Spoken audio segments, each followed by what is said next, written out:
Tech company OpenAI is warning that state actors around the world are using generative artificial intelligence to run covert propaganda campaigns. The company told the Washington Post that it found groups in Russia, China, Iran, and Israel all using its technology to try and build and launch social media campaigns. OpenAI has since addressed the issue, but warns that there are still more groups out there using the technology. For more, let's bring in Washington Post tech reporter Garrett DeVink. So, Garrett, first of all, just remind us what generative AI is and what are the concerns as more of these tools become available?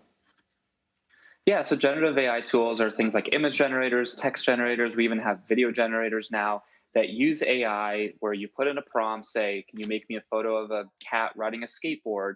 And it generates that photo. Probably the most popular tool that people will know of or have interacted with is ChatGPT from OpenAI. So that's a chatbot that you can have conversations with, ask it all sorts of questions, ask it to do your homework, ask it to, try to write the bar exam. And what OpenAI found was that, propagandists from countries like Iran, Russia, these groups that are already well known by cybersecurity experts for trying to push propaganda and sort of influence discourse online have started using ChatGPT and other OpenAI tools to help them do their job, to actually generate new posts that are in English in a way that sounds like a native English speaker, to translate them into multiple languages, and then using that to sort of boost their propaganda campaigns. So talk to us then about how bad the implications of that can be, because when people are thinking about cats on skateboards or creating some text for you when you don't want to do your homework or write a news copy. I'm just kidding. but in those cases, that doesn't sound nefarious. And in this case, OpenAI is really concerned. Explain the possible negative implications of this.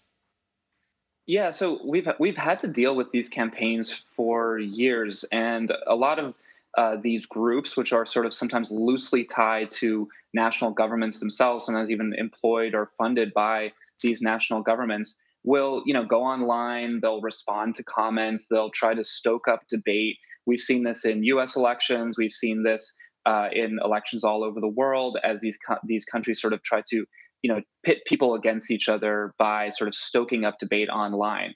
And I think a lot of people who spend time on social media have maybe even interacted with some of these things, and they say, oh, this is a bot. Most of us, maybe not all of us, but a lot of people can sort of say, okay, this person seems a little bit too interested in making me angry or making me believe something that I don't think is true. And so I think this stuff has already been out there. It's already a problem. It's already something people should be aware of.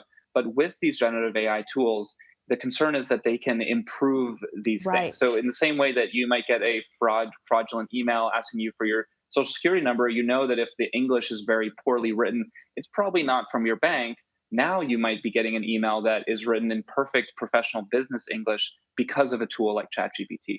And the other implication, potentially, in addition to the misinformation, is how believable it becomes, particularly with deep fakes. So what is OpenAI and other technology groups doing to try and address that? Yeah, I mean, I think the companies, they talk a lot about it. They talk a lot about how they're concerned. There's other companies, very powerful tech companies, Google, Microsoft, Facebook, that are building these tools and putting them out into the wild. And they do talk about trying to create deepfake detectors. So using their own technology to sort of be able to tell, oh, this image was created with a deepfake generator, or maybe even putting some kind of signal on real images so that, if a photo was taken by a camera, there's a way to track that and to know that. But at the same time, experts aren't sure whether these technologies are actually going to work. And the companies keep pushing these tools out because it's in their interest to sell more AI, to make it seem like they're sort of at the cutting edge of technology so that Wall Street is more interested in them. And so I think anything coming out of the big tech companies, you need to be skeptical, and you need to know that when you're online, there's going to be stuff that might look real, but probably isn't. And you need to use all those same tools that people have had to use for years now with disinformation online to double check things, see where information is coming from. Do you trust that source? None of that changes. All right, Garrett DeVink, thank you.